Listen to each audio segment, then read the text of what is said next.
زرین رود کار خودش رو آغاز خواهد کرد. از همکاران عزیزم خواهش میکنم که بیان بخش تالو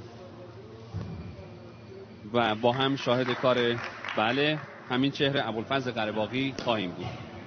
عرض کردم از هیئت مشروع زرین رود، یک در واقع میتونم بگم روستا هست در استان زنجان و تونسته یک تیم لیگ برتری رو مهیا بکنه برای مسابقات. ملاحظه میکنین چهره جوان ابوالفضل قره‌باغی که در فرم ننگوئن اجرای فرم داره میکنه. حرکات رو ملاحظه میکنین با هم.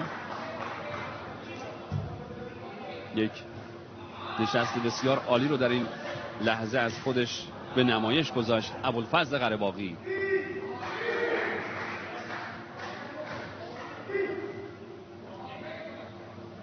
در هنگام اجرای حرکات تعادلی باید کاملا از لغزش پرهیز بکنن، چرا که داوران خطای اونا رو لحاظ خواهند کرد و کد خطا برای اونا محسوب خواهد شد.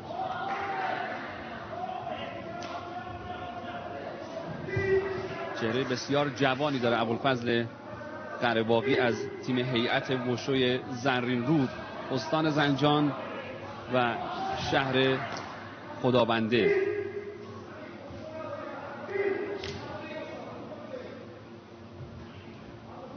عرض کردم باعث مباهات هست که یک میتونم بگم روستا تقریبا میشه گفت زرین رود تونسته یک تیم لیگ برتری رو آماده و مهیای مسابقات بکنه. کارش رو در همین لحظه ابوالفضل قره‌باغی به پایان میبره و منتظر میمونه تا ببینه داوران چه امتیاز رو برای اون